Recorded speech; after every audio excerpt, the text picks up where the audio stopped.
Corridor নিয়ে জনগণের অন্ধকারে রাখাকে উল্লেখ করে বিএনপি নেতারা প্রশ্ন তুলেছেন। কার সঙ্গে আলোচনা করে করিডোর দেওয়ার সিদ্ধান্ত নেওয়া হয়েছে? করিডোর দেওয়ার মাধ্যমে বাংলাদেশ যুদ্ধ সহিংসতায় জড়িয়ে পড়তে পারে বলে আশঙ্কা বিএনপি নেতাদের। অন্তর্বর্তী সরকারকে অ্যামেচার উল্লেখ করে দ্রুত নির্বাচনের তাগিদ দেন তারা। বিস্তারিত সিরাত আল মুস্তাকিমের রিপোর্টে। মঙ্গলবার সকালে জাতীয় প্রেস ক্লাবে মাওলানা ভাসানীর ফারাক্কা লং মার্চ স্মরণে আয়োজন করা হয় গোলটেবিল বৈঠক।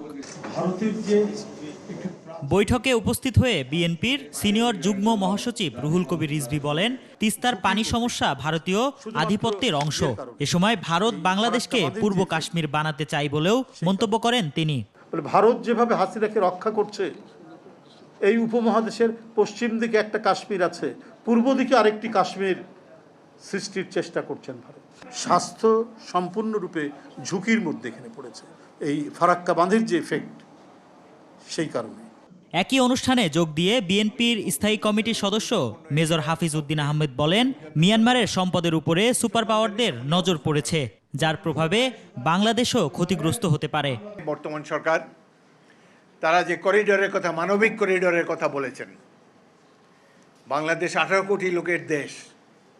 আমরা জানি না, জনগণ জানে না, কোনো রাজনৈতিক দল জানে না, জনপ্রতিনিধিরা জানে না কি ধরনের করিডোর এটি হবে, এর লক্ষ্য কি।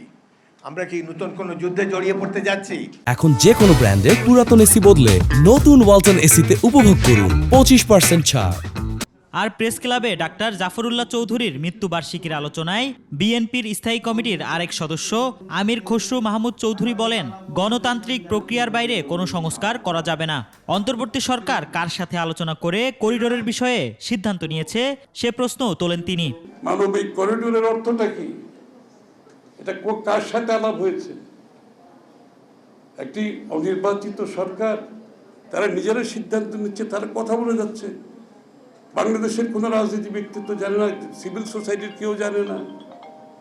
তাহলে এটা কার এজেন্ডা? নির্বাচিত সরকার ব্যতীত দেশে বিনিয়োগ বাড়বে না, অর্থনীতিও ঘুরে দাঁড়ানো সম্ভব নয় বলে মন্তব্য করেন তিনি। যতদিন বাংলাদেশে নির্বাচিত সরকার না আসবে, কোনো বাংলাদেশের কোনো বিনিয়োগকারী সেই রিস্ক এখানে নেবে না। সিরাত আল মুস্তাকিম, 21 টেলিভিশন, ঢাকা।